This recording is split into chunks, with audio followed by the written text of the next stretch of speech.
Bombas presents unsolicited gifting advice. Number 1, if they say not to get them anything, get them something. 2, underwear is a great gift, just not for your boss. And 3, those absurdly soft Bombas socks and slippers you've been eyeing for yourself, they'll love those. And the fact that for every item you purchase, another is donated to someone who needs it, they'll love that even more. Go to bombas.com/Wondery and use code WONDERY for 20% off your first purchase. That's bombas.com/Wondery, code WONDERY. This episode is brought to you in part by Purina. The holidays are here. It's such a fun and festive time, and also a great opportunity to reflect on all the things we're thankful for. And if you're like most people, your pet is somewhere at the top of your list. Purina is dedicated to creating richer lives for pets and the people who love them. From helping older pets think like their younger selves, to making cat ownership a possibility for more people than ever. Purina is helping pets live longer, healthier, happier lives. Your pet gives you so much the whole year round. So this holiday season, treat your pet with Purina Treats. Best-in-class nutrition, unsurpassed taste. From dogs to cats, Purina has you covered for all your treat needs. Your pet is Purina's passion. Head to Amazon.com/Purina to learn more. And here's your prescription. I know just the pharmacy to get this filled. Who are you? A pharmacy benefit manager. A middleman your insurer uses to decide which medicines you can get, what you pay, and sometimes even which pharmacy you should go to. Why can't I go to a pharmacy in my neighborhood? Because I make more money when you go to a pharmacy I own. No one should stand between you and your medicine. Visit phrma.org/middleman to learn more. Paid for by Pharma. Watch what happens. Watch what happens. Who cares what happens when there's so much that happens? Watch what happens. Watch what happens. Who cares what happens when there's so much that happens? Hello and welcome to Watch What Crappens, a podcast about all that crap on Bravo that we just love to talk about. I'm Ben Mandelker, and joining me here on a pickleball court, is Mr. Ronnie Karam. Hi, Ronnie. How are you? Well, hello. Trying to trigger me with all this pickleball. I think that's a tennis court. You know what? It does. I think this is actually behind me. I think it's a tennis court that was converted into a pickleball court because I believe it's a pickleball court. But either way, it's an affront to humanity. We will say that. But everyone, welcome back. We had a wonderful break for Thanksgiving, for American Thanksgiving.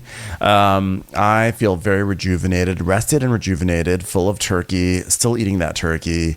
Ronnie, you looked like you had a wonderful time going down to Nashville, huh? Love Nashville. Yeah, we've gone there a lot of times to perform for Watch What Crappens, and I've always liked it, but I just wanted to check it out more, and so I did, and it was so much fun. We got a house, and we had a couple families there, and we played canasta, because that's the mom thing. They love the canasta. So we did that, and we ordered in food, and I realized that people in Nashville sing nasally like me, so I'm going to become a country person, so we'll get ready. I've got some Morgan Wade covers coming right up. And walked around in boots, and one day I just rented a car and ditched everybody and went to look at houses and pretended I was like a local, and I was like, my kids are going to be starting school, and I did all that good stuff, and I pretended I was another person and saw houses, and that was fun. So thanks to Gail out there for showing me around. Your realtor? Gail the realtor? Or was it Gail Simmons? My dear friend Gail Simmons loves going to open houses, but unfortunately she always confuses them for open-faced sandwiches. Bless her heart. Finally, my good friend Gail found me a house I wanted to move into. Unfortunately, she ate it. We're still teaching her that she doesn't have to eat the door. She can just open it. It's called interest rates, Gail, not interest cakes.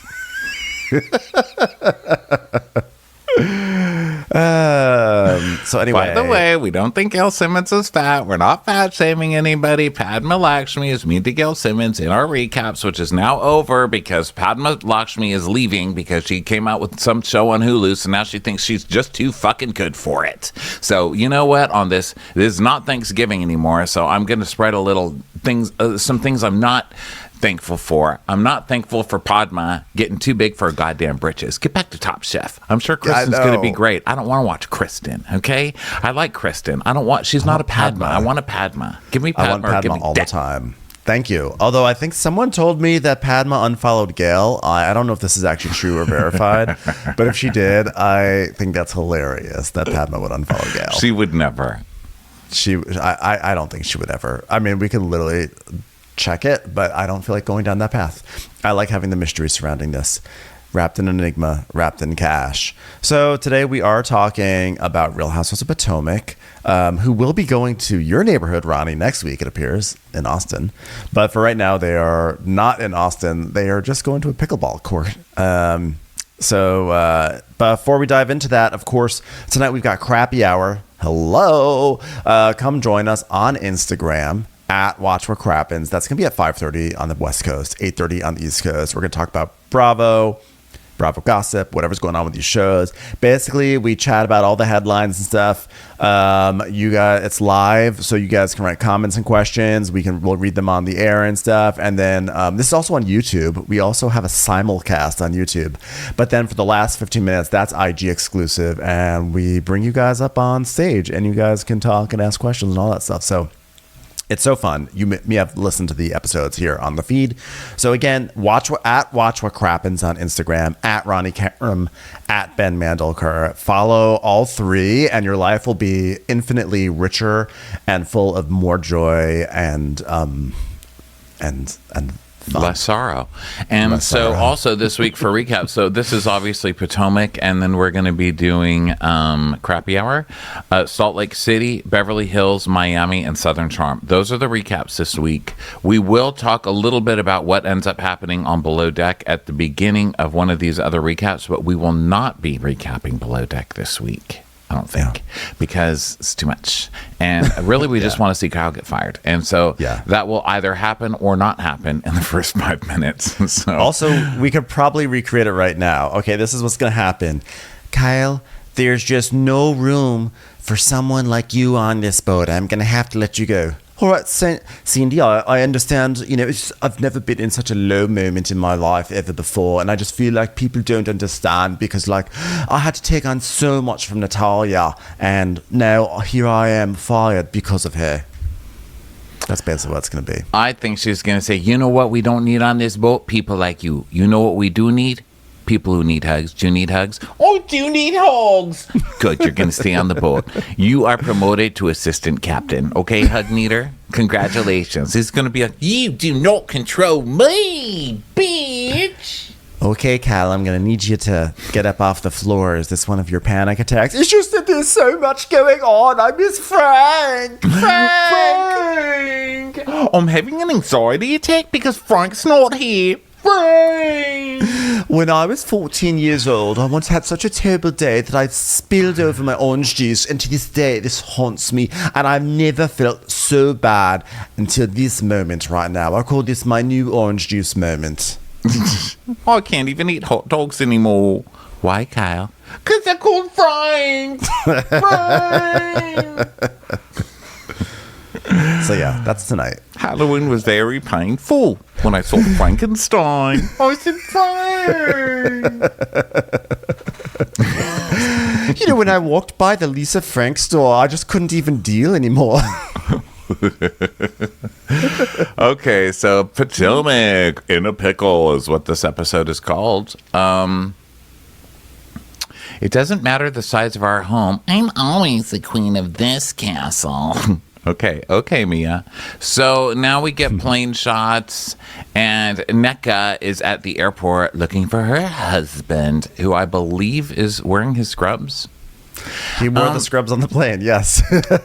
Doctors, nurses, thank you so much for everything you do for us, because you really do. And I think that people do not feel as thankful for you as they should until, of course, they're in the hospital. And then they're like, oh my God. Okay, that said, don't wear your scrubs. Here's why on the plane. Because it's a very scary time with germs. And I don't know what you've been doing in those scrubs. To me, scrubs are for taking care of sick people. So I'm like, did you take a Silkwood shower in your scrubs? I don't know. What Ronnie's trying to say is he don't want no scrubs.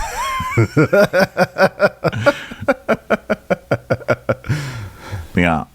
Well, I'm just scared of germs, but also I was just flying. I mean, I'm sure that doctors and nurses wouldn't purposely spread germs. They know what they're doing. They're like, these are clean scrubs, stupid. So I get that. Like at the end of the day, you get nothing for nothing. I do get that. But also I'm scared, and then there are a lot of people wearing masks and stuff, staying safe, which you should on the plane this weekend. But there were also a lot of people doing this. Like just that one cough. Yeah. And then I would hope that they die. I would be like, I can't believe you just made. How dare you cough on the airplane? Yeah, this reminds me of. Did I tell the story about last year when I went to Miami? How I was flying back next to two people who were just coughing and wheezing, and it was driving me absolutely nuts. Did I tell that story? And how I was so furious at them, but of course I was very passive aggressive, and I was so mad, and I offered the woman tissues and she refused them. I was like, I'm offering you tissues. This isn't even a political stance by any means. How people feel masks are political. And so she was like, no. So when the plane landed, I offered her a mask. I was like, here, do you want this for your next flight since you're coughing everywhere? And she was glared at me. And that was a big win for me. That was a win. Because I made her so uncomfortable in that moment. I made her really uncomfortable the way she was making me uncomfortable the entire flight. Well, good for you. You should feel uncomfortable if you ever do this. You should definitely feel uncomfortable. Now, did I do it? Of course, because it was cold and I was sniffling. And I also did this a lot. And then people would look at me and then I'd look at them like, how dare you? Turn around. You'd be so lucky to get my germs. Turn around. See, now I get upset when I see people in scrubs and non-scrubs environment only because it makes me reflect on wow, look at this accomplished person who's actually helping people and has actually gone and received training in this difficult path, whether it's nursing, whether it's medical, whether it's anything. And I'm podcasting. I'm talking shit about people on TV. So it just makes me reflect on my life choices and I get mad. So then I deflect it onto them. Yeah. I'm just a hypocrite. So I want everyone to have my germs because I feel like my germs are good. But then if they try to give me their germs, I'm like, get out. Get off this plane. Okay, so the point is Ike and Nneka are in the car together because he just flew in somewhere in his scrubs, which now I feel guilty for saying anything about. Listen, there's a whole song about it, Ronnie. Don't worry. There's a whole song about it. Yeah, that's true. Okay, yeah. Refer to Candy if you don't like that I said that. Come for Candy, not for me. You're gonna get the View treatment. Yeah, remember when that happened? That's what I'm thinking of Poor course. Michelle. No. I know you weren't trying to be. You weren't trying. Listen, I've got way worse to say. Let's just let that one go. So they're talking about how they need to bang because they're trying to have a baby. And, Nneka not doing much for me. How are you feeling so far? Now, listen, I know this is a tough cast to just walk right into and be extremely entertaining right off the bat. So I give her that. But she posted something on her Instagram. Well, why don't you give me your opinion and then I will tell you what I think. I actually really like her a lot, and I feel like she's been thrust into this stupid storyline, which is not fair, but I have no reason to dislike her right now. I like her. I think she seems pretty sharp, and I liked how she just had no problem taking on Wendy, because Wendy is very difficult to argue with. Right. First of all, Wendy's very smart. And she has a very sharp tongue and she's quick. But also she does a war of attrition thing, which is that once Wendy starts going, then you can't get a word in edgewise, and then it's exhausting. She does repeat arguing, where if she doesn't want to argue about something or she doesn't want to be called out, she will pick one phrase and just repeat it over and over very loudly. So you can't. Right. So you can't. It's like a person. It's like when you were a teenager and you just wanted to be a little asshole and you would walk into the 7-Eleven and then just stand in the sensor and just be like, ding dong, ding dong, ding dong, ding dong, ding dong, ding dong. They'd be like, get out of the door. And you're like, ding dong, ding dong, ding dong, ding dong, ding dong. It's like, okay, well, here's my ding dong. It's my opinion. Ding dong, ding dong, ding dong, ding dong.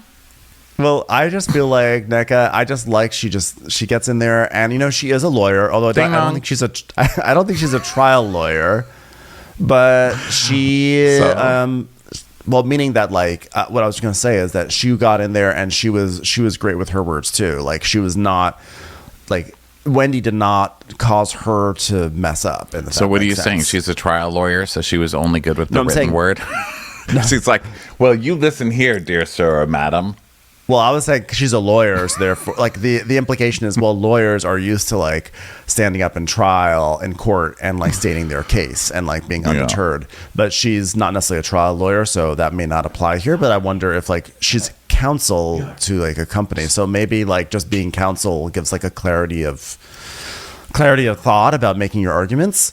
So I liked her. I liked the way that she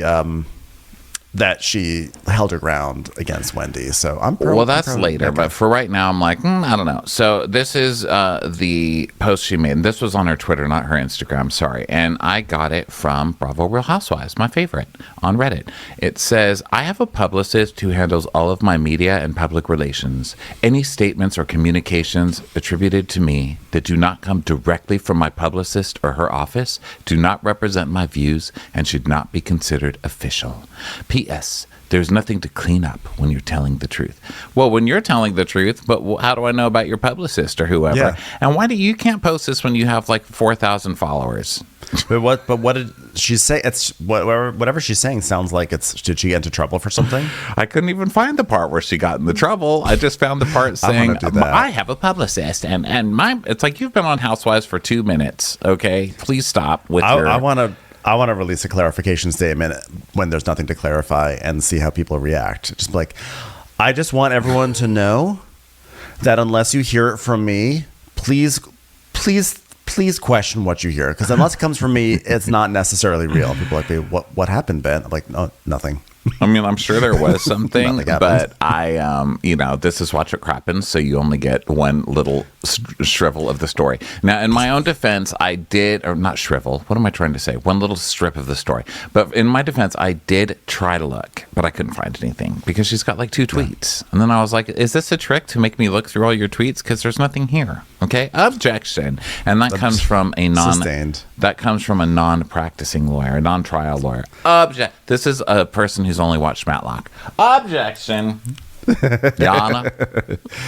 So either way, Ike arrives in his scrubs from the plane, and then he drives them back, and they're talking about ovulating and everything. You know, the usual thing that we've seen for years on Bravo, a couple trying to have a baby, literally don't care. At this point, we understand how babies are made, and there's no further insight that we're getting. It wasn't interesting when Candace did it. It wasn't interesting when Megan King Edmonds did it. I'm sure there are a lot of people that maybe do connect with this material, but for me, I don't. And so I'm just like, whatever. I don't care about that. But anyway, we learned that the issues that they have is that he's a travel doctor, and so he travels for 1 week a month, but then he's back for a week, and it's like, it doesn't work well with the ovulation and copulation schedule. Yes. So then Karen is on the phone with her, right? She's like, hi, it's Karen Hugo. You're welcome. I wanted to invite you and your hubby to play pickleball with the group. And with the group, I mean the institution. Rain, Karen, pickleball, king and queen. Well, somebody in this group has to bring everybody together. Candace and Ashley need healing. Candace and Giselle need healing. Candace and the representative from Comcast need healing. I mean, she's getting into a lot of fights, okay? But for me personally, it's me and Robin. And, Juan is a Don Juan right now, and we all need healing. So pickleball might bring us together. So much healing. Ashley, Robin, Giselle, fashion, me, fences trying to copy my trademark. There's just so much that needs to be done. So Nneka's like, yeah, this is great. Yeah, pickleball. Wow, that's going to be really fun. And Nneka's like, I don't know what it is, babe. She goes, I don't know either. And she's like, nice. But you know what? She did say that all the ladies are coming, and that means Wendy's going to come. And you know how aggressive and upset her and her sister and her mom were about us. And then she tells us, she's like, 2 weeks before my something. Housewarming. The housewarming or whatever. We hear that Nneka's good friend and cousin, Leba, got a phone call from Wendy's older sister, Ivy. And then we see a clip of Leba on the phone. And she's like, my bar is called Bubbles and Boobies. And then she's like, I don't know you. She's like, sorry, didn't you call for Leba? I'm like, no, we called for Leba. She's like, oh, okay. Sorry, wrong Real number. Leba. So then Real Leba came on. She's like, sorry, hey, I'm at this bar called Bourbons and Bubbles. And I'm at this bar called Leba and Leba. It's people who don't have a lot of screen time but cause a lot of shit. It's really good. Sorry, I'm at a concert for Yeba. So I don't even know what that means. I don't know why I laughed. There's a singer named Yeba. Sorry, I'm at the Flintstone editions. Labba labba do. Oh, Lord. Okay, so one of those days. So it's not going to get better. By the way, anyone who's already pissed off, just go away. Sign off now because this is going to get dumber as we go. I promise you it's going to get worse. It's by the end, we're just going to be doing sock puppets on Crappens on Demand. So it's a flashback. Leba's basically just saying how like Ivy called and was like, wow, and is accusing Nneka of clout chasing by using Wendy's name, which is hilarious that anyone's trying to clout chase with Wendy, who is trying to start some sort of like TV show for gas pumps in an apartment somewhere in like Bethesda, Maryland. So Nneka's like, well, I've never had somebody where it seemed like, you know, her sister and her mom were trying to prevent me from interacting with these women. And you can see Ike just doesn't care. He's like, babe, I just want to go home. I don't really care about this. And he's like, well, you know, maybe instead of seeing you as a fellow Nigerian, they're seeing you as a Nigerian that wants to take someone's spot, which I like that that's just a type. It's like maybe they look at you as the Nigerian who's stealing a spot. And I was like, wow, are there spot stealers? It's like, maybe I'm not just a gay. Maybe I'm a gay trying to take the gay spot, the other gay spot. I'm taking gay Ben's spot. Token is like it's rival tokenism is sort of what he's saying, and actually that makes sense, right? Because you know, obviously I'm not a person of color, but as a gay person, you get that a lot. Like on improv teams, there was only one gay, if that. Right. You know, there's like 2 girls and 1 gay on a team, and so you better get that spot. And if there's another gay coming, you better push him down the stairs because there's only 1 gay spot. Only 1 gay on improv, okay? So I'll tell you, there's a lot of gays with hurt ankles around me in improv. There were a lot of people from my class who just like got limps because something just kept happening to them. It's very sad. You're like, see this stage? This is mine, and then you slam the door, but it's like an invisible door because it's improv. Every time they try to talk, I just swipe the scene. I just walk right in front of them. I'm like, your scene's over. Your scene's over. Freeze. Guess what? You're no longer at a party. You're in an alley being kicked out there by me. You're a fish. Group. Fish don't talk. Okay. Can you do a scene of you being rejected from this improv troupe? Because that's what will be happening very soon. It might be method. Can you reenact putting your ankle into a wood chipper? Okay. And they're down. They're down. Hey, while you do your scene, we're going to reenact a scene of us being in a different place. So we're all going to leave. It's time for a commercial. It's time for a Crappens. Let's be real, Ronnie. No matter how well you know someone, gift giving is never easy. But this year, I am going to get those on my list, a gift that they actually want with Quince. And I hope you do too, Ronnie. Quince creates timeless essentials that never go out of style. You'll have them in your closet forever. Quince has all the cold weather must-haves, like 100% Mongolian cashmere crew neck sweaters from $59, suede bomber jackets, and organic cotton sweaters. And the best part, all Quince items are priced 50 to 80% less than similar brands. Quince only works with factories that use safe, ethical, and responsible manufacturing practices, along with premium fabrics and finishes. I love that. I am really excited to go browse through the website, which thankfully is also really easy to go through and pick out the absolute perfect thing for my friends and my family. Absolutely luxurious. Make gift giving better this year with Quince. Go to quince.com/crappens for free shipping and 365-day returns on your order. That's QUINCE.com/crappens to get free shipping and 365-day returns. Quince.com/crappens. This episode is brought to you by Philo. Remember when cable was affordable? Of course you don't, because it's been so long since it was. Philo has shows, movies, and live TV for just $25 a month. You can even try it for free with their 7-day free trial. No contracts, no commitments, no hassles. Just a better way to watch TV. Never miss a minute of shows like 90 Day Fiancé, Golden Girls, or Law & Order. If you can't get enough TV, then there's no better way to watch. Philo has more than 70 channels like BET, AMC, and Lifetime. Try it yourself with their 7-day free trial. Sign up today at philo.tv, that's philo.tv, and use promo code POPPODS to get 50% off your first month. Commercial. So either way, Ike is like saying, well, maybe she's worried that you're going to try to take the spot as the quote unquote like Nigerian on the show. So so then they're like talking about like this pickleball game, and then Nneka's like, oh yeah, and it's the husbands are going to be there, including your old college pal Eddie, huh? So then we find this really interesting and hilarious twist where Nneka says, you know, my husband went to University of Maryland, College Park, and Eddie attended the same university, and they were on the same, like they went to the same like African American Association meetings together, and so they know each other. And then right after Wendy's mom called about the shrine, Eddie stopped following Ike, and she goes, on Facebook of all platforms. It's like, why even Facebook? Who cares about Facebook? But then to my question in all this, by the way, is how did they know? Like, you're not going to know unless you go to look to see if someone's unfollowed you. So were you looking to see if they probably were looking before this show started to be like, who follows me already? And then maybe they went back and looked again, because like to know that someone unfollowed you on Facebook means that you had to also do some sort of like sweaty work there, right? Right. And then there's other questions too. Like, did he unfollow you or did he unfriend you? Because unfriending you is really harsh. But unfollowing is what happened. Unfriending is what happened. But she did say following. So I don't know. That's what you meant, because I don't think you don't know if someone's unfollowed you. You only know if someone's unfriended you. Oh, okay. Yeah. So there you go.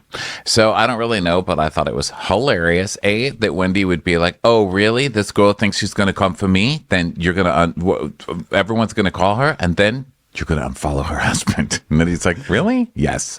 And then the fact that she's like, oh, really? I just got a call from Leba, and Leba got a call from the mother, and you know what we're doing? We're going on Facebook to see if he has unfollowed you. That's what we're doing next. Wendy's like, we're going to hit them where it hurts. And unfollow on Facebook, the most relevant social media platform of all. I can't wait to send them twump memes onto somebody else's name. You better make sure your Friendster account is not still active, because if you're still connected to him, I swear. By the way, whoever keeps hacking my dad on Facebook, just give it a rest. Like, seriously, it's like the easiest target ever. He's hacked every week. Just leave him alone. Like, what are you getting out of it? You already feel stupid enough, okay? You won, hackers. You won. I mean, I'll just get some random Trump meme, and I'll be like, Dad, seriously? And then I yell at him. Well, don't yell at him, but I'm like, Dad, please stop with this. Like, I didn't do that. I've been hacked again. I can't get into my account. Oh, maybe it's time for him just to leave Facebook then. I know. Might not be a good match. But that's like the modern world for him. He can't do that. That's like saying goodbye to like modern cars, you know? Yeah. Like, you can't just give up. You've got to figure out how to telephone. You've got to figure out how to pick a password one day, you know? Yeah, that's true. So Nneka is basically like, it seems like Wendy wears the skirt and the pants in that house. Oh, is that too much shade? Is that too mean? I was like, lady, that is, compared to what is about to come your way on this show for the rest of the season, this is nothing. You better get used to going a little harder than that. It's not too mean. It's lame and it's sexist, but it's not really mean. It's just stupid. So then we go to West Potomac Park, and Robin is meeting Giselle at a bar. And they're talking about the boys, you know. It's like, oh my God, they're having growing pains. The one has a broken foot, one sprained his ACL. You know, boys will be boys. One of them ended up paying for a hotel room for an extremely attractive, possibly homeless person that they met on Instagram direct messages. Yeah, I liked when Giselle asked Robin how the boys were, and Robin literally goes, So Giselle saying that the twins are having a birthday soon, and Grace is going to come up the last week of school. Her last week of school is coming up, which I don't adore, but she's been an angel through the process. And the waiter really is a piece of work here, and he needs to be fired. And I'm going to just say that right now. I hope he was fired. You didn't notice what he was doing? He kept coming up to the table going, "Hello, dears. Hello." He did say dears. May I get you something, dear? Okay, dear. What can I get you? I was like, you're not in a freaking retirement village. How rude. He was just hot so he could get away with it. Because I was like, but they loved it.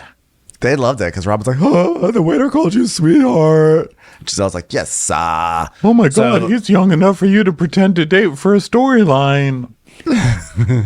Yes, but I think he's in high school.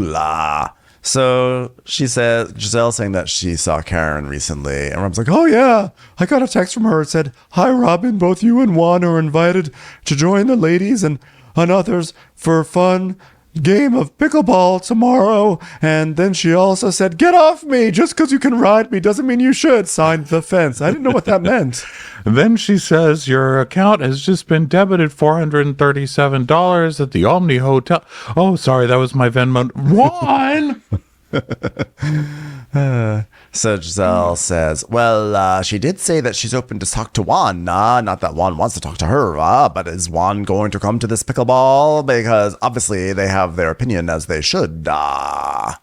So then Giselle tells us that they just did a live show for their podcast and Juan was there. And so they talked about social media stuff and Juan kind of gave her attitude, basically. And she's like, well, listen, I don't want to have a problem with Giselle just because I have a problem with Juan. Nah. Yeah.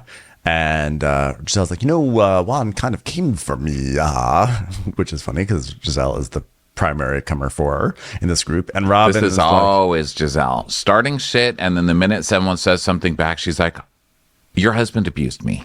So your husband got a hotel room and tried to burn me in the bathtub. So, but we also know what this discussion was. This is Giselle being like, well, Juan, you have to be careful about the things you do because your wife gets all the shit. So you have to be smarter about it. And then he was probably like, no, Giselle, I don't give a fuck what people think. He probably did that. And she's like, oh my God, you're yelling. Whoa, the yelling. Whoa. And then he probably said, you know what, Giselle, stay at it. Like, mind your own business. Robin and I will do whatever Robin and I want. And he probably was like that. And she's like, okay, I can't believe you speak to a woman that way. Like, we all know that's what the discussion I don't even was. think he went that far. I think she was like, listen, maybe Robin has told you things that I've said. And he's like, yeah. And then she's like, well, I think that you need to take more responsibility. And he probably just went, I don't care. She was like, Juan yelled at me.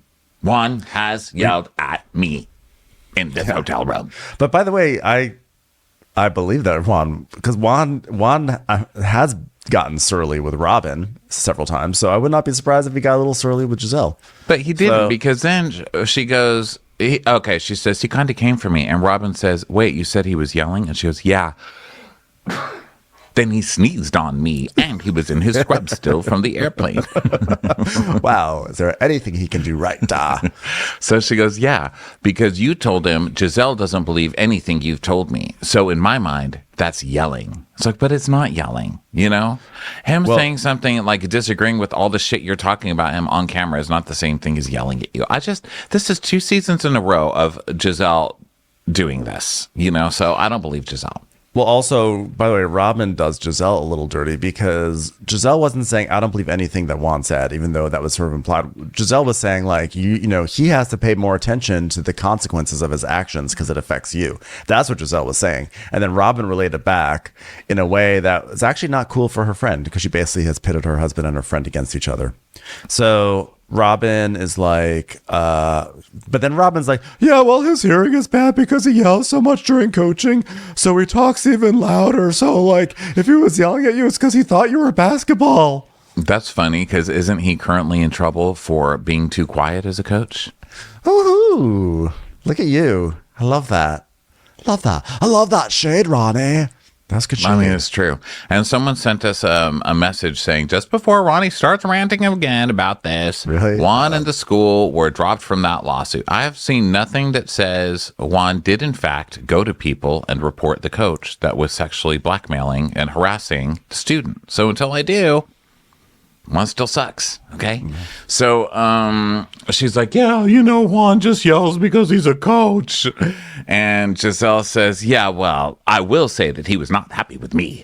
And then this is really fishy. Now, listen, I'm not sticking up for Juan here because obviously he's Juan. I'm just sticking against Giselle because she's Giselle. But then we get to this part. Giselle says, well, he did let me know that he was a sexual dude, as most guys are. And then he had some excuses. Okay, so what does that mean? You're a sexual guy and most guys are. So this is Juan. I think Juan is somewhat careful on camera in scenes with Robin to say he didn't do it. But I think he just kind of tells everybody else he did do it. Because later in the episode, he's telling one of the guys like, oh, whatever, I make mistakes. What guy doesn't? Which, I think that sound like he's confessing? Not quite for me. For me, it sounded like, but it sounds to what Giselle is very funny because what she says here is basically her way of saying like he clearly fucked her, right? Because she goes, I mean, he's a sexual dude, as most dudes are, and he did have some excuses, but he did not, I did not, Giselle, have sex with her. So I'm like, okay, you said it 4 times. 1 time is enough. So she's applying, oh, thou doth protest too much, etc. And like he's saying he's a sexual dude. She is in her Giselle way, which is one of the reasons why I actually love Giselle, because she is so shady the way she does things, is saying like, yeah, I'm going to quote unquote be respectful to about my private conversation with my friend's husband, but yeah, I think he's full of shit. That's basically what I think she's saying that I think she's trying to hint to us that he said, I did stuff with her, but I didn't fuck her. That's what it sounds like to me. Like he's a sexual dude, as most guys are, but he did not have sex. You know, that's what I take from it. But who knows? You know. Yeah, or maybe that there may have been something happening there. I don't know.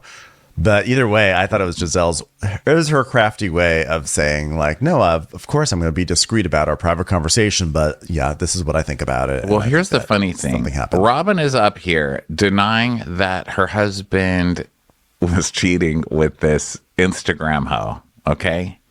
And Robin is wearing like what looks like a politician's wife's dress, and it's blue. She's wearing the Monica Lewinsky blue dress. I cannot like... What this outfit?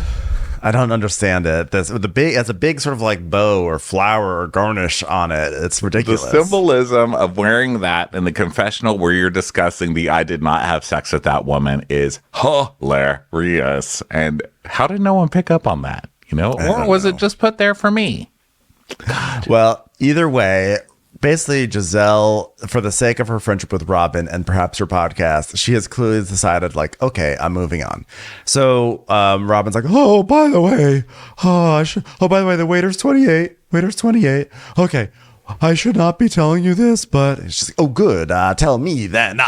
So she's like, okay, so I was asked not to tell anyone. So this is the craziest shit I ever heard. So Nneka's cousin has been like really close friends with like Wendy's sister Ivy, and so she goes and she tells the whole story about the mom, Wendy's mom and Ivy and the shrine and the curse and yada yada yada. Yeah, that Wendy is pissed because Nneka has told people that she knows Wendy, which again is just a copy of this Karen versus Wendy storyline from her. So glad you brought that up last week. And then Robin's like, Giselle's like, wait, but didn't they come from the same tribe? And so wait, is Wendy saying that she wants to be the only person from that tribe or what? And Robin goes, that's what it sounds like. And she's like, well, that sounds crazy. Now, obviously, this started because of Ashley. Ashley started this. We cannot forget that Ashley started this. It put Wendy on the defense. And then Wendy told her mom. And then her mom went out and she went on the defense with it, with everybody calling people and threatening them or doing whatever she's doing. This is all Ashley. This is still all Ashley. All Ashley's fault. And I can't believe people are fucking falling for this. Now, I believe that Giselle and Robin are, because they hate, they're going to stay, against Wendy. They hate Wendy, right? Yeah. So Giselle's like, oh, so she's a voodoo hexer. And she's like, I used to be married to a pastor and a shrine, someone's downfall. That's nothing to play with. And I want no part. I want no parts whatsoever. I'm like, you are going to relish in this, Giselle. You want no parts. You're going to be talking about this all up and down the season. Yes. And so Giselle's like, well, I hope it's not true. And she's like, that's fucked up. And Giselle says, it's beyond fucked up. It is evil. Because in the Christian religion, I mean, my parents had like a super satanic panic growing up. I mean, everything was satanic, you know. 80s, that was big in the 80s, wasn't it? Yes, the satanic panic. Yes. And I guess it started with like Charles Manson, right? In this 60s, 70s or whatever that was. And like the satanic imagery and all that stuff. I mean, Satan stuff didn't start with Charles Manson, but you know what I mean. So they were always very afraid of Satan this, Satan that, that's satanic. And if someone, like I used to read tarot cards in high school and my parents were like, oh my God, he's following Satan. Like he's going down the satanic path. So that's Dungeons a and huge Dragons thing in being satanic. Yeah, sorry. Say it again. Dungeons and Dragons was accused of being satanic, and then later Magic the Gathering. Oh yeah, a lot of things were, but that's a huge thing in the Christian religion is devil worship, and anything like voodoo stuff is very, the Christian church, at least the way I learned it, is very, very against that stuff because it's signs of the devil, which is also hilarious to me because it's Wendy this season every 5 minutes is like Catholic, we're so Catholic. Oh my God, we love Catholicism. We just moved to Catholic Street. I'm coming out with a show on national YouTube called Wendy's Catholic. National YouTube. Yes. So this is a big no-no for super Christian people. And so now we go, another no-no, we go to Candace's house, and Candace is squirting dishwasher detergent directly on the glasses of the top rack of her dishwasher. And I was like, is this a thing that people do? Because it doesn't seem right. It seems like a Mia move, but then I rewound it because I wanted to see what the hell is going on. First of all, Dorothy being in your house can stress anybody out. So I think we should, excuse that because you're just trying to do the dishes and then you hear, it's like, oh, geez, you just start squirting dish soap everywhere. But then I rewound it to see what was, very orgiastic. Orgiastic? Maybe not orgiastic. That's not the right word. I rewound to see what was going on, and Candace was saying, oh, this dishwasher sucks. You have to actually spray the stuff on the top or the soap won't get to it. No. So she did say something about it, but I did the same thing. I was like, can we stop pretending Candace is like doing the homemaker thing because she changes her foyer every year? She's like putting light bulbs in there. Listen, I firmly believe that Candace, she probably has like a shitty GE dishwasher. Let's be honest. Okay. So it's probably a shitty appliance that was put in. And on top of that, she probably doesn't know how to do her dishwasher properly. Right. Like, I used to have a shitty GE dishwasher and they basically can't handle that kind of detergent. It's like too heavy. And so then everything is terrible. You have to use little pods. And she probably overloaded her dishwasher. And I just think that this is not the fix. I think that she needs to do better research on how to do her dishes. Well, Dorothy is sure to make the power move, the controlling power move of just reminding everybody in the audience, well, you've been talking about him for 3 years. Maybe I need to get you 2 new dishwashers for Christmas, Candace. She's like, well... It's basically the Robin voice, but just yelling. Yeah, and Candace is like, oh, well, if you're going to flex about how much money you have, I'm going to flex about being a musician. Commercials. Here comes one. Today, hip-hop dominates pop culture, but it wasn't always like that. And to tell the story of how that changed, I want to take you back to a very special year in rap. 88, it was too much good music. The world was on fire. Yeah. I'm Will Smith. This is Class of 88, my new podcast about the moments, albums, and artists that inspired a sonic revolution and secured 1988 as one of hip-hop's most important years. We'll talk to the people who were there. And most of all, we'll bring you some amazing stories. You know what my biggest memory from that tour is? It was your birthday. Yes, and you brought me the Sade life-size cardboard cutout. This is Class of 88, the story of a year that changed hip-hop. Listen to Class of 88 wherever you get your podcasts. You can binge the entire series right now on the Amazon Music app or Audible. Right now.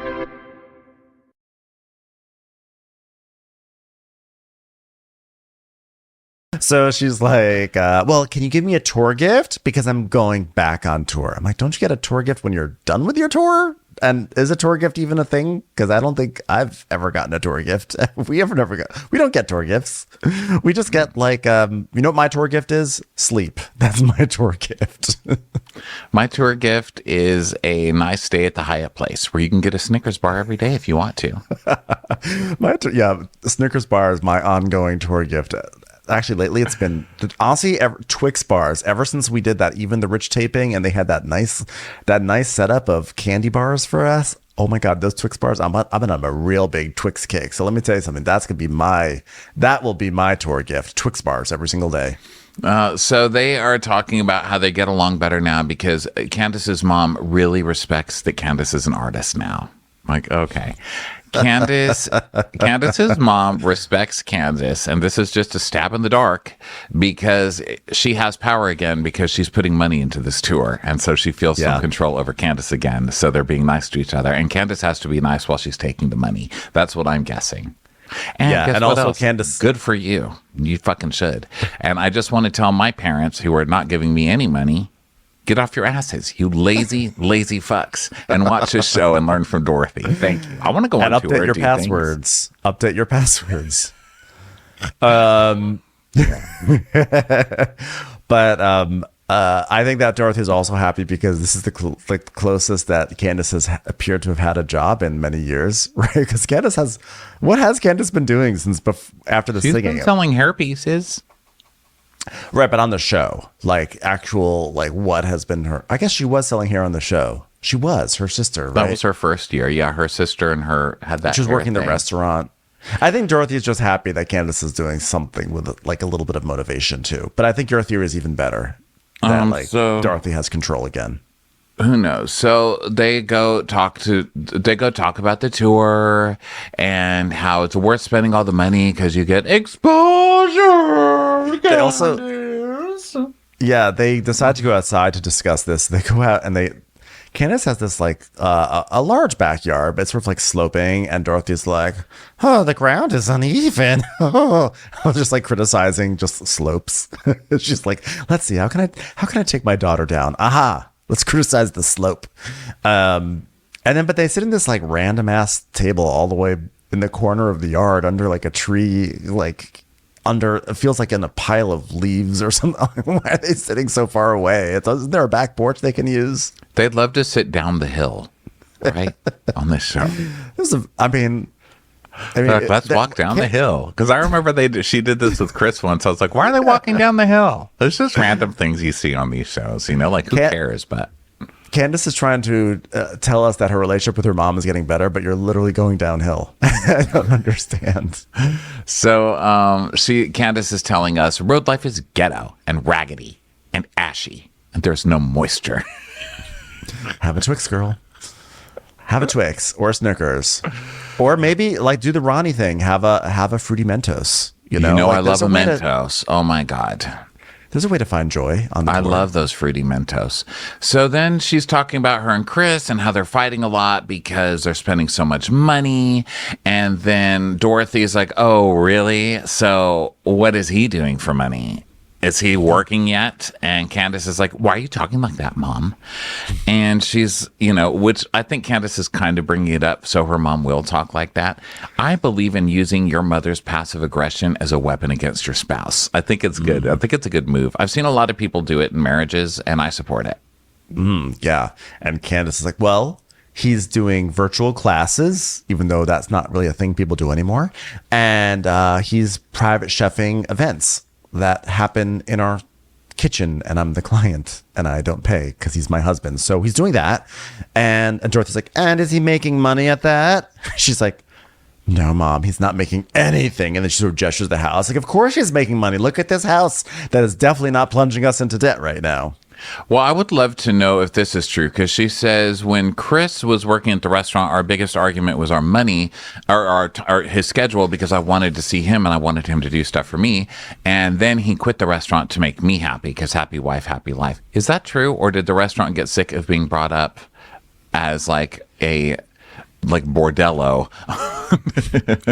Or maybe they got sick of Chris pushing duck quesadillas. I don't know. I will say this. I am intrigued to know how they can afford that big house, given that she is, obviously she has income from being on the show, but Bravo doesn't pay very much, to be honest. I think right now she's getting a lot. Candace is a big housewife, and Potomac's a big show. They're doing really well.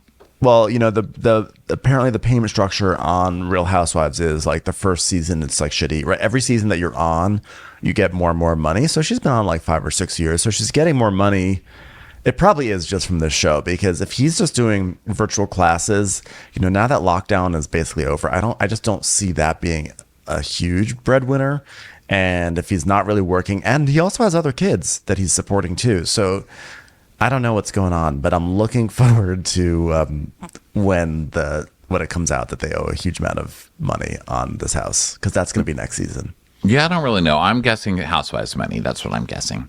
So, let's see. I don't really care about any of it. You'd be surprised to hear me say that, as I just talked about it for 20 minutes, but I really don't care. They're sitting down a slope talking about money.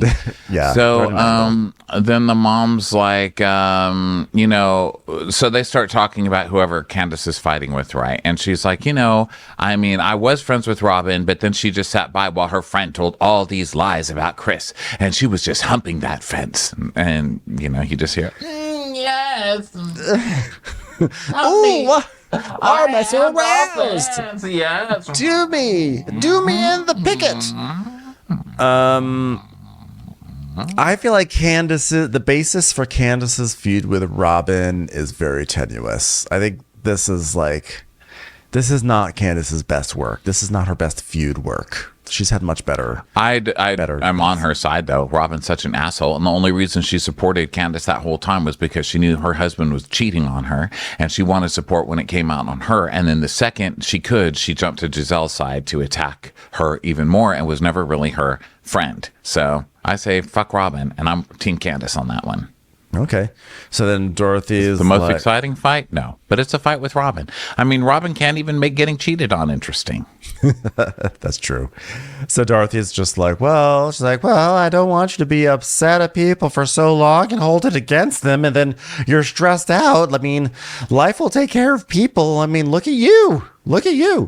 And she's like, I don't plan to think about it much, but it's going to be in my face because I'm probably going to see Robin tomorrow because I'm going to play pickleball, and it's not going to be normal. It's going to be weird. And I just don't believe the story she's telling. And I believe she's covering for one.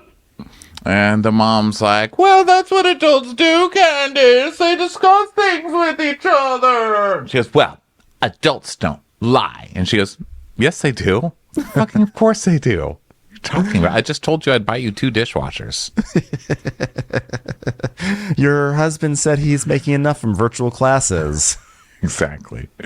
So then we go to pickleball, and Ray's like, whoa, Karen, we've both got green pickle outfits on. Well, we've come to support pickles, haven't we? We've got pickles on every table. Matt, make sure we've got jars of pickle on every table. Hold on, I've got a pickle on my nose.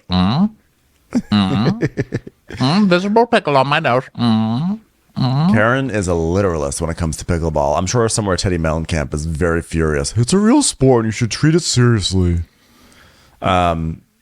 She's like all about pickleball. Of course she is, because it's Teddy. So Karen is just like, I'm just trying to set the tone. I just want to have nothing but fun. Today it's all about bringing the girls together and potentially lighting them on fire. And then Giselle comes in. She's like, whoa, look at you with the green machines. We are not machines. We are pickles. I am a fence made out of pickles. Have you ever seen a house fully surrounded by pickles? That's called a pickle fence, and that's what I am. And Ray goes, pickles are green. Thanks, Ray. Are we still wheeling Ray out? Give the man a rest. Could you just put a blanket over Ray and let the guy relax? I think he needs a firmware update. Let's have him and Ken sit in the corner. They can kind of like, hey, there's a pickleball going on. Knock that ball. Pickles are green. Pickles are green. Pickles. They're green. Goodbye, pickle. So Karen's like, oh, I'm enjoying you now. By the way, Giselle, you're fun since your new boyfriend. You've got that youth injection. And Giselle's like, I never said boyfriend, Karen. And Karen's like, well, there's no shame in picking up a boy toy now and then. Well, I haven't seen him, but, I know Jamal was living in a phone, but Jason hasn't even been in phone. I don't even see Jason. Where are you at, Jason? Out of space? Where's Jason? Where's Jason? So then Mia and Gordon arrive in separate cars. What does it mean? And they sort of hold hands awkwardly. Like it's clear that this marriage is falling apart, as it does later in real life. And they're just putting on airs right now, but it's like airs that no one cares about. And so they get there. Then Karen and Mia do like fake air kisses because they've been on this trajectory of handshakes, and now they're at air kisses, moving up towards proper hug. So basically, people show up, and they're all dressed really cute for pickleball and all that good stuff. Candace comes. Karen's friend Vivian comes, who really doesn't do anything. Vivian does nothing but react, but God, her reaction game is like A+. They cut to Vivian so many times, and Vivian just kept on looking left and right. Like, what did I get myself into? What is happening here? I thought I was literally just supposed to play pickleball. I didn't even realize it was a TV show. All these people are arguing. Now they're talking about voodoo. Oh my God. She was great. I loved her. So Karen's like, oh, hello, Candace. Look, we're pickles. Have a pickle. They're on the table there. And Candace is like, well, my other half isn't here. His clients, he had clients this morning. Pickle clients?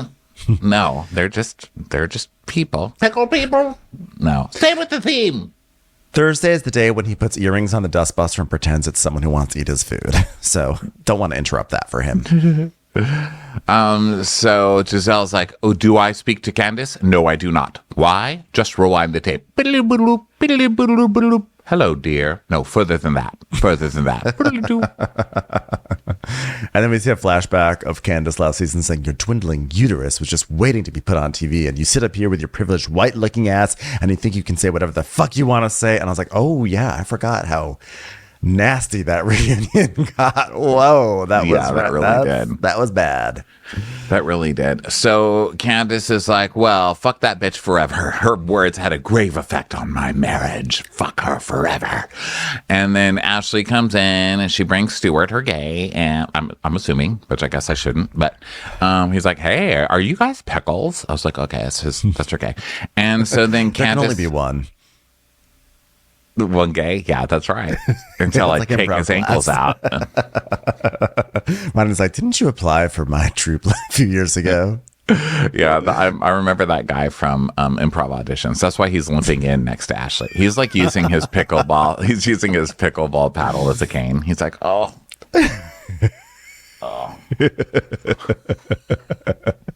Like, what happened, Stuart? I don't want to talk about it. It happened at the Groundling Theater. It was big, and it was bald, and it was terrifying, and extremely gay. So I'm like, yeah, Sam Stewart, bitch.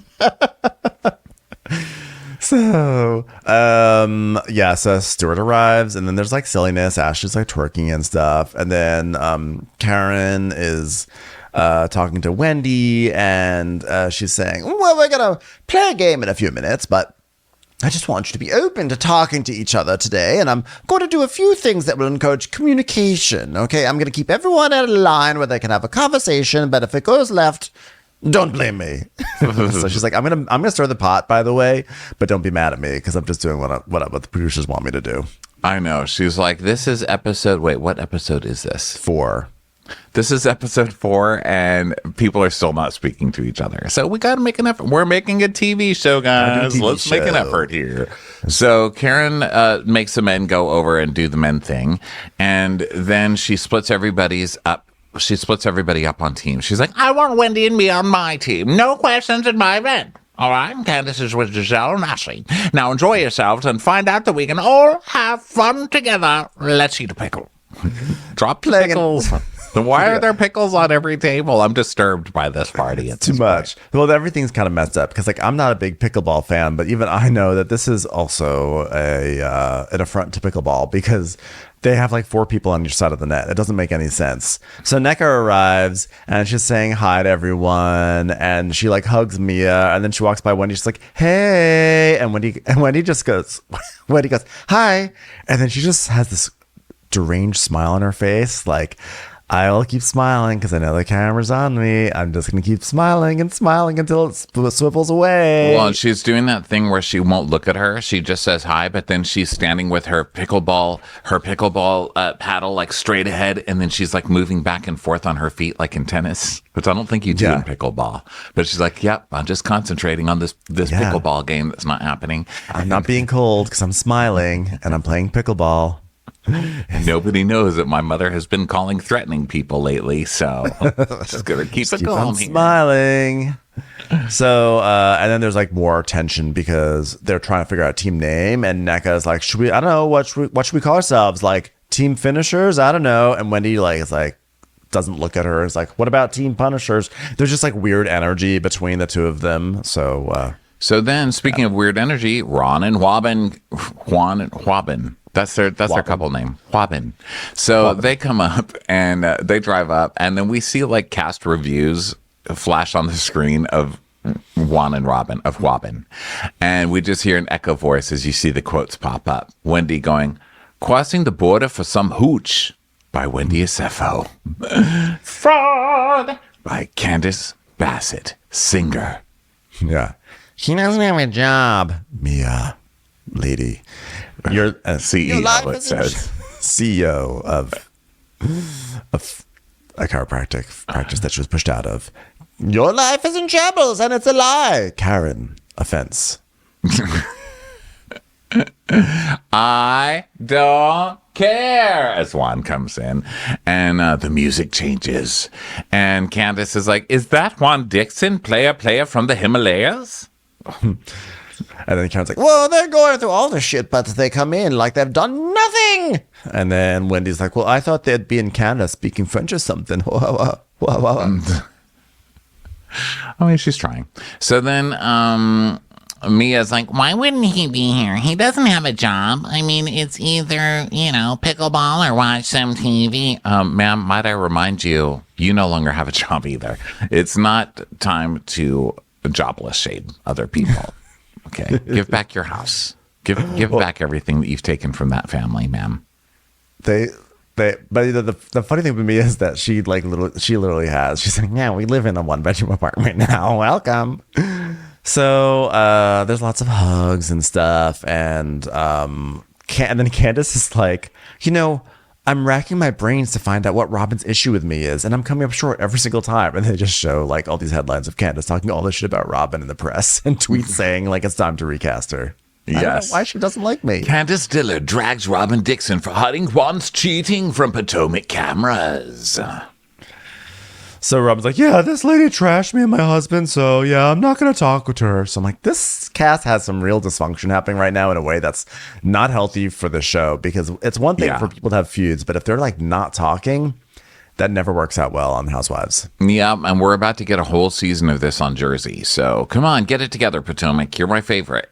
You're currently one of my, well, not my favorite, not the ultimate right now, but they're still pretty good. So Karen goes, "Oh my God, what is Robin wearing to pickleball? Well, we don't need to see your vagina, Robin. No one wants it, including Juan." Oh, cut that, Matt. Cut that. Matt.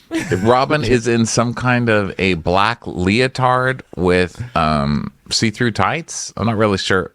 Pantyhose? Yeah. I'm not sure what she's doing either, but it was a specific look.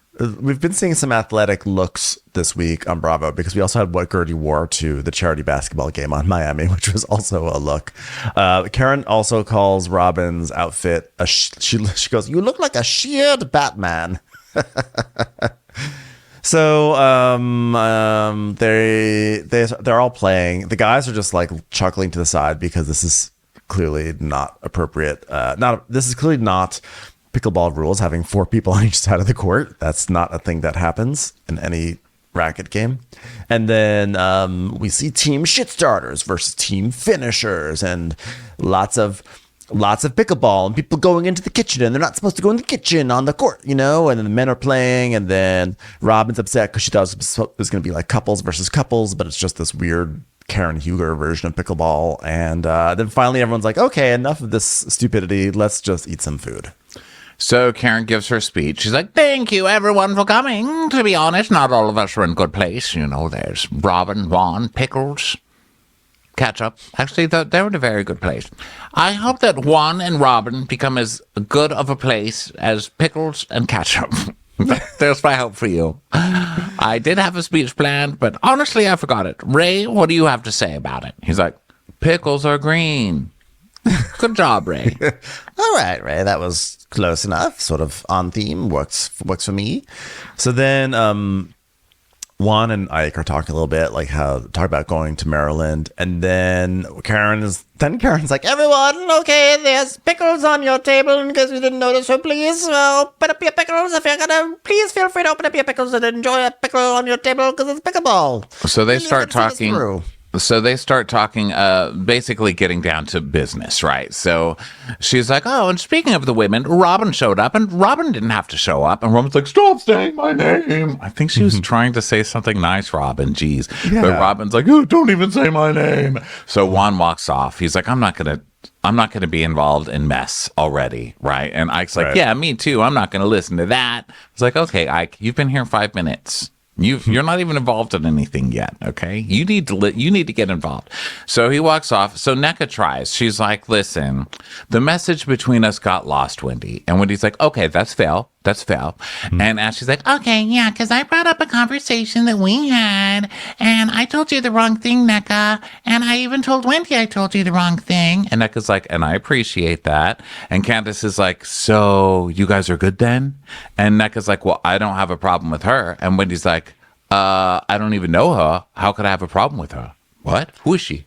And Nneka's like, did I just say that? So you're just repeating what I'm saying now? And Wendy's like, I'm not repeating what you're saying. I don't know you. That's a fact. She goes, yeah, but I did hear that you have a problem with me.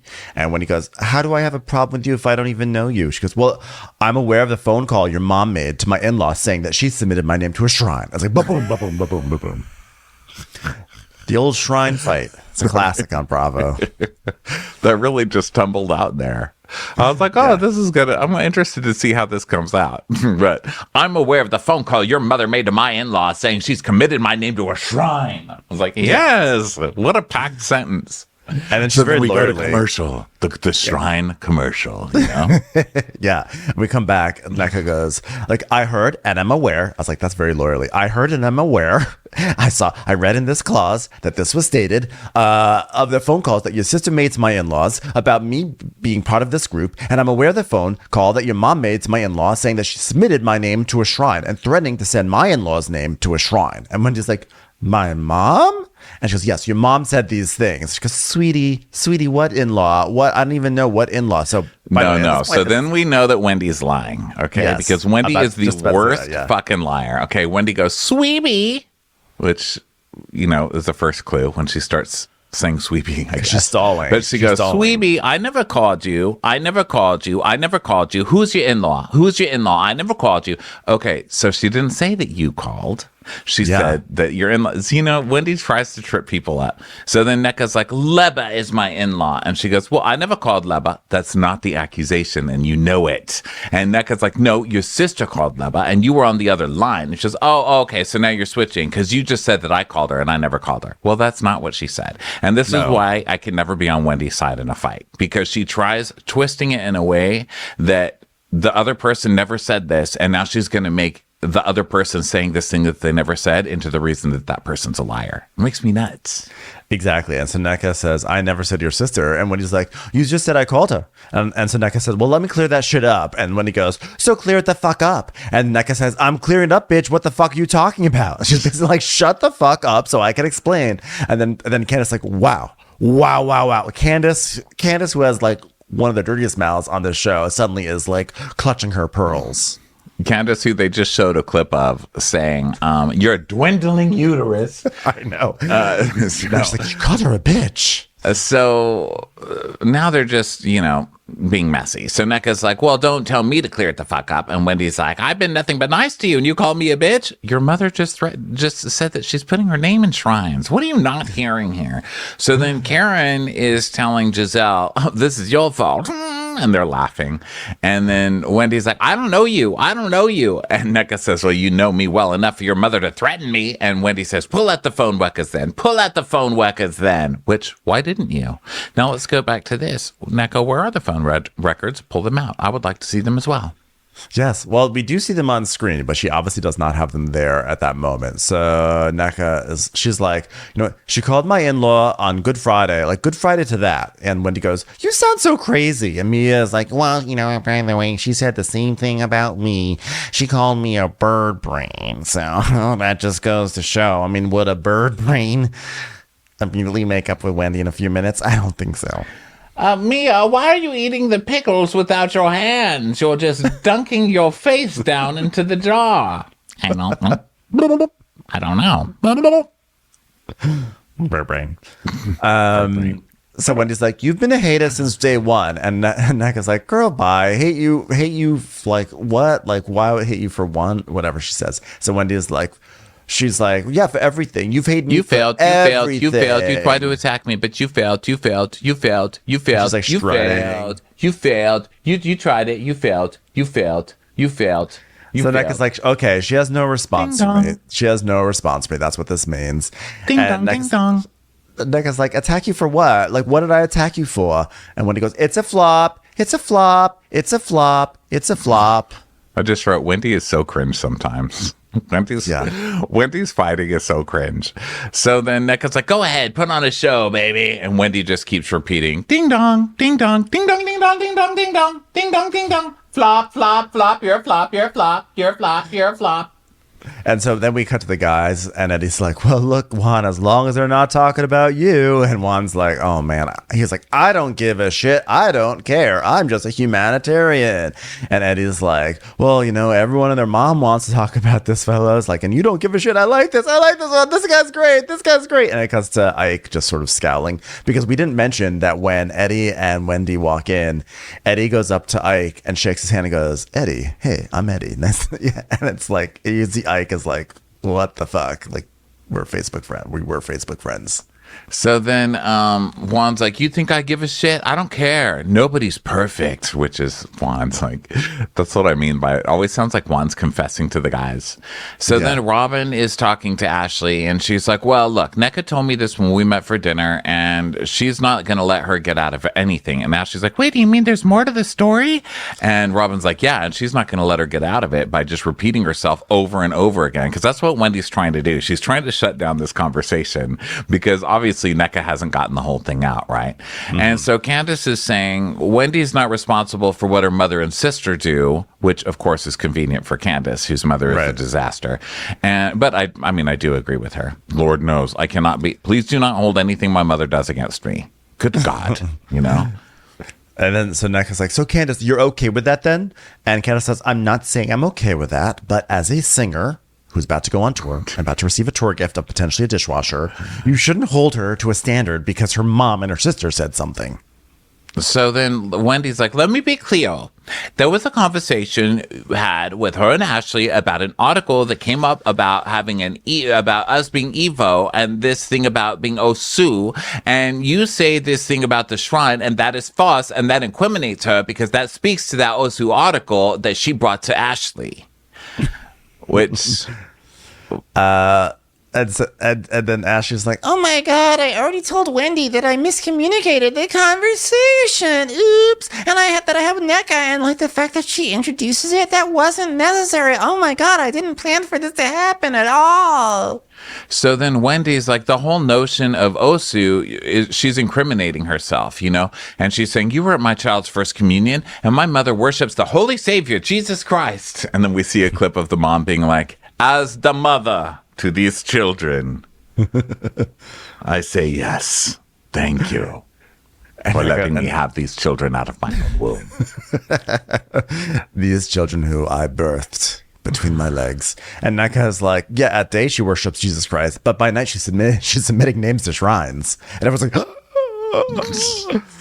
so the producer's like asking everyone, does everyone think that the shrine is real? And so they're like, Giselle's like, yes, of course, I'm sorry. And everyone's just kind of like, yeah, but I don't want to say it because I don't want her to do stuff to me. I don't want to be the product of the witchcraft. And she's like, well, do I believe the mother did that? Well, I do not believe that she's capable of praying to anyone but God, because she prayed for me. She prayed for me during my very difficult time trying to get the invisible pickle off my nose. She was there.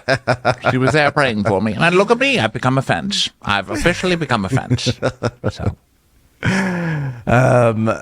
Candace is like, I don't do witchcraft. I don't do shrines. This is not my ministry. It's not my portion. I don't want it. All I do is sing beautifully without Drusadora and go on tour. So Wendy's like, I don't believe her. I can't believe she's saying this, because the only shrine I know of as a Catholic is a shrine in downtown Baltimore. Okay.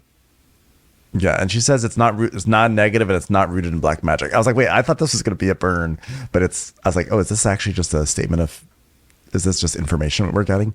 So then Robin's like, I feel like you guys can work this all out if you're just in a quiet situation. And Wendy's like, do you know who I want to work it out with? Here's who I want to work it out with. I want to work it out with Mia. Yeah, let's do Mia. So she just pulls Mia to have a conversation with her. And so everyone's like, okay, this is obvious, blatantly obvious deflection. Right. Pretty obvious what she's doing. So Giselle's like, she wants to talk to Mia. Mia, the one you call dumb and stupid. You want to talk to her? I mean, yes, everybody's called Mia dumb and stupid. They still have to have scenes with her. But I do agree it's deflection. So Wendy and Mia. So Wendy's like, I mean, she called me a bitch. Now listen, I mean, even you and I, even though we've had trouble, and Mia goes, yeah, we have. And she's, okay, you're right. We've called each other bitch before. And then we see a clip of last year with Wendy going, you crater-faced bitch. We see like a montage that is as current as last week, Wendy saying, you're so slow, I vibrate so high. Yeah. So Wendy's like, but Mia, you did throw a drink in my face, and I want to have a conversation to show that we can coexist and that we're good, and that I never had my mom submit your name to a shrine, even though now you have lost your job and your marriage is about to end and everything's gone terribly for you since that incident. That's actually true, huh? That's actually true. The only one who hasn't gone through it is Giselle, but maybe she's next. Who knows? Because Robin, the whole thing happened with Juan. So let's see. I don't know. Maybe there's something to this. So Candace and Nneka are talking, and Candace is like, listen, you're the Nigerian girls. You shouldn't be fighting. You're supposed to be a strong community. And she goes, no, this isn't cultural because the sister says the mom has a shrine. And Karen's like, yeah, that's voodoo. And Nneka says, yeah, a shrine is voodoo. That's not even a cultural thing. Like, no one's saying that. No one's accusing the mom of being Osu, so therefore she has a shrine, right? At least that's what I'm taking from it. They're saying this is beyond Catholicism and this is beyond our culture. This is straight up voodoo. Yeah. At which point then Schaefer falls over to the ground, and like the sterno is like on fire on the astroturf, and it's like, the voodoo is happening. By the way, though, like I would get really mad if a fellow gay like came at me and then someone said, Ben, but you guys are both gay, you should get along. Like, no, what does that have to do with anything? They're being nasty to me. Well, there's something like only two in improv, and one of you has a limp. Come on, Ben. So everyone's screaming, and Candace is like, this is the demons coming to get us. And Karen's like, Juan Dixon, come to me, man to woman, woman to woman. Did you try to set my event on fire, my pickle event? Thank God we've got jars of vinegar over here to douse this out. And he's like, oh, come on, Karen, bring it in. And turns out in the instant replay, it turns out Juan was playing pickleball a bit too aggressively and crashed into the chain link fence, which knocked over the food, which looked like some lovely mac and cheese was lost. And Juan's like, no, I wouldn't do that. Listen, I've got some demons too. I was like, wow, Juan, just look at Juan just confessing everywhere but to Robin. Yeah. I thought he said, I'm wearing some heels too. And I was so confused. I was like, what? He's wearing heels? I was like, is this an expression people say? Oh, so then Karen is like, oh, he's a professional athlete. He can hit the ball wherever he wants to, but no, you're going to knock over my pickles? It's on between me and Juan.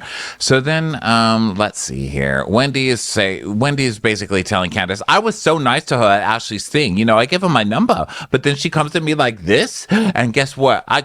You come at me with guns, but guess what? I got motherfucking bazooka. So come again. Fail, you fail, flop, you flop. And Mia's like, guess what, Nneka? Now she's got a problem with you. And Nneka's like, well, that's okay, because the problem started with her family, not because of anything that I did. Okay, because people say, do you know this person? And I said, I met them and I know them. And it's like, is that a crime? And Wendy's like, let me tell you something. Favor isn't fair. Okay, and because God's worked overtime on me, don't be mad that he clocked out to lunch on your ass. Ha, she's a lawyer. What are you talking about, Wendy? And Wendy's like, she's just jealous. I mean, you're talking about another professional woman who does very, very well. No one is jealous. Yeah. Cut it out. No one's jealous of your YouTube show, Wendy. Exactly. And Vivian's like, oh God, Jesus, take the wheel. That was like her one line. So then Nneka is like, you know what? Can we stop asking Jesus to drive, by the way? You know, that is some country shit. It's being like, Jesus take the wheel. Jesus didn't drive. Are you kidding? The man barely had decent soles on his feet. I think Jesus liked to sit down. That's what I say. Jesus didn't have cars. Stop asking Jesus to drive. Jesus, make some coffee. He probably didn't know how to do that either. No. You know what he did? Multiplied some bread. Isn't that good enough? I mean, Jesus, bread. That is reason enough to become our Lord and Savior. The man could take one piece of carb and turned it into like thousands. So I'll give you whatever you need. Party. Yeah. Yeah. So Jesus have some butter. Jesus, take the butter. So Nneka then she's still talking, and she's like, you know what? After Wendy's mom called my in-law and said that she submitted my name to a shrine, her husband unfollowed my husband on Facebook. And then Nneka's basically revealing that Eddie and Ike went to college together and they know of each other. I mean, it's like, really? Did they speak? Were they like friends? Did they actually speak to each other? And Nneka's like, well, yeah. I mean, although it may be the same fake shit that Wendy did with me, so who knows? And then Mia's like, well, I'm sorry, but if you're on Facebook, then that means you know someone. And if you have to scroll all the way down and unfollow them, then you definitely know them. Which, it's Mia logic. There's plenty of people on Facebook I don't know. There are, but you still know of, there are a few that I just don't know who, I randomly accepted a friendship request for, years ago. And then I'm like, who is this person again? But I still... I don't know. There's still to unfollow them. You have to make an effort, though. I do. You do have to make an effort. You have to you still have to see their face and think about it and everything. So yeah, you have to search them. You have to search them and your friends, and then unfollow them.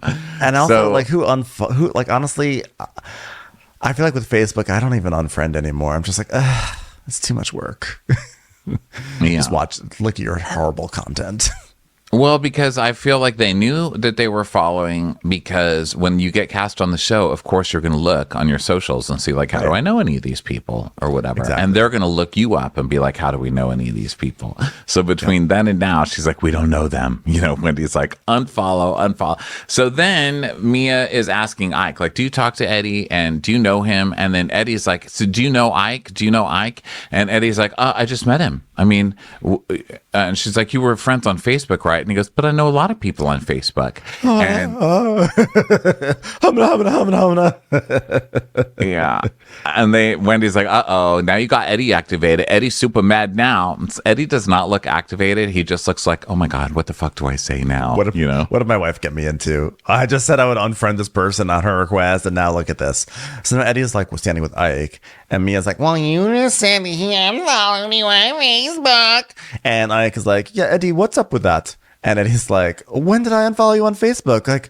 What am I doing on Facebook unfollowing you? What? What's Facebook? Is it a book about faces? I don't understand. What's a computer? And so Ike is like, yeah. So then, but Nneka is trying to be like, yeah, I mean, you unfollowed him. And Ike's like, let me address this. Come on, let me address this. And Eddie's like, I just met you today. I don't know. I don't know who you are. You're Ike, who went to University of Maryland, who maybe you had some classes together and we're friends and we're in the same frat. I don't know. I don't know who you are. Who are you? I've never seen this person before. So I don't know who I believe in all this. It just seems so weird. The cover up of it all seems so weird. I think Eddie fully unfollowed him. I think Eddie knew who this guy was for sure. Yeah, but do you think that the mom is really calling and threatening people, and that Leba called and said, hey, listen, the mom put your name in a shrine. And she also said, you better ask around DC because everybody knows that I'm the shrine lady. And I will ruin I your 100% shit. believe it. I do too. So what's the deal? Is Wendy just like, oh my God, that's so embarrassing, and she doesn't want to say anything against her mother? I mean, I feel like if it was me, I'd just be like, listen, my mom could have said that, but Ashley started this whole thing and it upset my mom. And then before you know it, my mom's threatening people. I'm so sorry. I'm horrified. This is all fucking Ashley's fault. Well, because Wendy will always, like, her family is... I think she will always go after someone before she throws her she would consider throwing her family under the bus. Like she would just, especially if Wendy had any say on this, if Wendy was like, yeah, like fuck this girl, mom, go put her name in the shrine. Of course, Wendy's going to deny it. But I think your response is I think a normal person would just be like, oh my God, I'm sorry. My mom sometimes gets protective, But I'll speak to her. I'll tell her. I feel like my mom would put someone's name in a shrine, and she doesn't even do voodoo. I just think she'd write someone's name down and burn it if they fucked with her or something, or do something. I mean, I'm sure that my mom is at the very least prayed against people. My mom's version of that would be to go. That's her version of putting her name in a shrine. That's her mom's hex. My mom's hex is if you do me wrong. She does that, and then it's in there. It's in her head. She doesn't need a shrine. It's in my mom's brain. Love it. Well, that brings us to the end. This will be interesting. I mean, overall. Wait, no, right, no. It's not over. Well, because then Ike is basically then they're like Ike. He's trying to be like, what's going on, Eddie? What's up with this? And then Nneka is trying to sort of also talk, and then Ike sort of loses his mind. He's like, I said, baby, stay out of it. Hey man, Eddie, what's going on? And Eddie's like, well, I just met you here today, and I was like, so you don't know me? Come on, just say it. You got to say it to my face. You're gonna really say it to my face, you don't know me? And he's like, no, I've never seen you before in my life. And then they basically accuse Ike and Nneka of trying to have a moment, and trying to basically have a reality show moment. And then I guess it is sort of over, because then it's just Wendy and Nneka just trading even more words at the end. It must have gotten really good because I just stopped typing. I just was boom, I'm done. Bye. No, because then it's and then Nneka and Wendy are talking, and Nneka is like, this is absurd. And Wendy goes, oh, you brought it up, so now it's absurd? And she goes, well, your mom did it, so yes, it is absurd. And Wendy's like, no, your mama. Say my mama's name again. Your mama. Your mama. Oh, no. Your mama. And then Nneka goes, your mom's a witch. And then the guys all laugh. And then Giselle's like, Eddie does not want that smoke. Because Eddie's trying to get out of there. And Karen's like, well, I hope you all can have a conversation sometime. Not a pickleball for these pickles. And then Juan just turns to Ike and goes, welcome to the circus.